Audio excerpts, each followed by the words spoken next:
শীতও শেষ আর ফুলকপি সিজনও শেষ, কিন্তু বাজারে তাও টুকটাক পাওয়া যায়। আজকে তাই ফুলকপি, পনির আর আলু দিয়ে একটু ভিন্ন স্বাদের সম্পূর্ণ নিরামিষ একটা রেসিপি। নমস্কার, কুইজিনিয়া চ্যানেলের পক্ষ থেকে সকলকে জানাই সাদর আমন্ত্রণ। আমাদের সবার চ্যানেল কুইজিনিয়াকে সাবস্ক্রাইব করে পাশে থাকা বেল বাটন আর অল আইকন প্রেস করে রাখলেই সব নতুন ভিডিও নোটিফিকেশন আপলোড হওয়া মাত্র পৌঁছে যাবে আপনাদের কাছে। আজকে আমি নিয়ে এসেছি সম্পূর্ণ নিরামিষ পদ্ধতিতে বানানো ফুলকপি, পনির আর আলুর একটা রেসিপি, যেটা আপনারা পোলাও, ফ্রাইড রাইসের সাথে যেমন সার্ভ করতে পারেন, রুটি, লুচি, পরোটা বা ভাত সবের সাথেই দুর্দান্ত যায়। আসুন দেখে নেওয়া যাক। সাদা তেল গরম করেছি।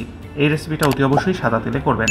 তেলটা গরম করে আমরা এখানে প্রথমেই দিয়ে দিচ্ছি ছোট করে কিউব করে কেটে রাখা পনির। মোট 150 গ্রাম মতো পনির আমি এখানে ব্যবহার করেছি। পনিরটাকে মিনিট 3 থেকে 4 সময় নিয়ে মিডিয়াম ফ্লেমে আমরা এখানে ভেজে নিচ্ছি। হালকা লালচে কালার হওয়া পর্যন্ত পনিরটাকে ভেজে নেব। আর হ্যাঁ, পনিরে কিন্তু ভাজার সময় আমি কোনো রকম নুন, হলুদ কিচ্ছু ব্যবহার করিনি। জাস্ট ভেজে লালচে করে আমরা এটাকে তুলে নিলাম। এবার ওই একই তেলে দিয়ে দিচ্ছি আলু। দুটো মাঝারি সাইজের আলু ডুমো করে কেটে এর মধ্যে দিয়ে দেওয়া হলো।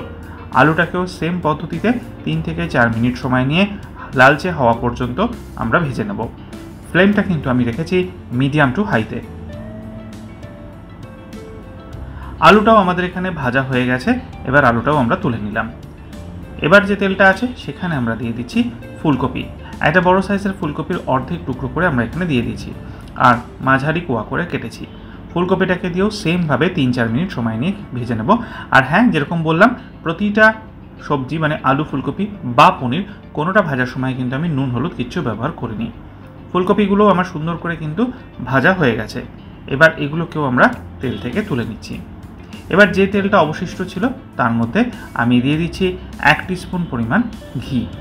ঘিটা দেওয়ার পর যখন ঘিটা ভালো মতো গরম হয়ে যাবে তখন ফোড়ন দেব। 3টে ছোটো এলাচ, একটা ছোট টুকরো জয়ত্রী, একটা তেজপাতা, একটা শুকনো লঙ্কা, 1 টিস্পুন গোবিন্দভোগ চাল। গোবিন্দভোগ চালটা কিন্তু একটা আলাদা মাত্রা এনে দেয়। এই রেসিপিটিও আমার ওই ছোটো বোন দেজানিরই করা। ভালো করে ওটাকে আমরা ভেজে নেব। আদা, কাজু বাদাম আর নিয়ে নিয়েছি কিশমিশ আর কাঁচা লঙ্কা দিয়ে পরিমাণ মতো জল নিয়ে আমরা এখানে একটা মিহি পেস্ট বানিয়ে রাখলাম। আর এই পেস্টটাই ওই ফোড়নটা যখন গন্ধ বেরোতে শুরু করবে সুন্দর করে, কারণ গোবিন্দভোগ চাল দেওয়া আছে, সম্পূর্ণটা এর মধ্যে ঢেকে দিলাম। ঢেলে দিয়ে ভালো করে আমরা এটাকে কষাতে থাকবো। ফ্লেমটা কিন্তু অতি অবশ্যই লো টু মিডিয়ামে করে দেবেন, কারণ কাজু বাদাম পুড়ে যায়। এরপর আমরা এখানে দিয়ে দিচ্ছি মিক্সির বাটিটা ধুয়ে সামান্য একটু জল, ওই হাফ কাপ থেকে তার থেকে কম। জলটা দিয়ে ভালো করে নেড়েচেড়ে মিশিয়ে প্রথমেই দিয়ে দিচ্ছি স্বাদ অনুযায়ী নুন। নুনের পর 1/4 টিস্পুন হলুদ গুঁড়ো, 1/4 টিস্পুন লাল লঙ্কার গুঁড়ো, হাফ টিস্পুন কাশ্মীরি লাল লঙ্কার গুঁড়ো। এবার মশলাটাকে সুন্দর করে কষাবো যাতে মশলার থেকে তেল ছাড়তে শুরু করে আর মশলার মধ্যে কোনো রকমের কাঁচা স্মেল যেন না থাকে।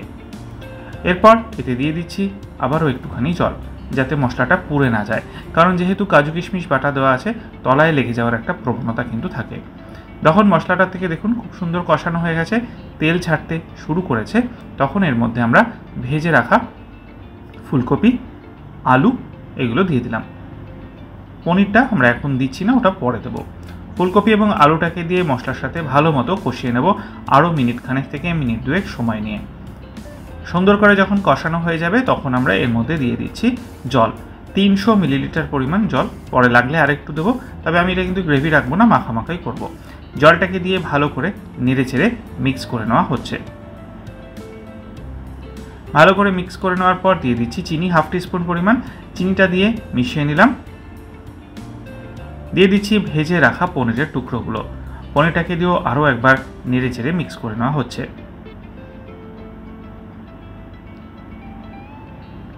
কটা কাঁচা লঙ্কা দিয়ে দিলাম।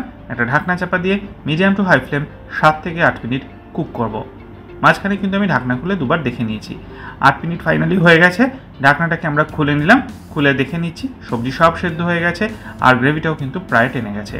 এরকম অবস্থায় আমরা 1 টিস্পুন ঘি ওপর থেকে ছড়িয়ে গ্যাসের ফ্লেমটাকে অফ করে মিক্স করে নিলাম। তৈরি হয়ে গেল এই দুর্দান্ত স্বাদের ফুলকপির রেসিপি। বাজারে ফুলকপি থাকতে থাকতে একবার বাড়িতে এইভাবে ট্রাই করে দেখুন। এই গোবিন্দভোগ চালটা কিন্তু একটা আলাদা মাত্রা এনে দেয়। ভালো লাগলে লাইক, শেয়ার, কমেন্ট করতে বরাবরের মতো ভুলবেন না যেন। যারা এখনও চ্যানেল কুইজিনিয়াকে সাবস্ক্রাইব করেননি, অনুরোধ করবো চ্যানেলটাকে সাবস্ক্রাইব করে এই পরিবারের সদস্য হয়ে যাওয়ার জন্য। লাইফ ইজ প্রেশাস, গল্পে শেখালেখাল চ্যানেল দুটিকে সাবস্ক্রাইব করতে আজকের ভিডিওর ডেসক্রিপশন বক্সের লিঙ্কটা প্লিজ চেক করে নেবেন। সবাই ভালো থাকবেন, সুস্থ থাকবেন, দেখা হবে পরের রেসিপি নিয়ে। আজ এ পর্যন্তই, নমস্কার।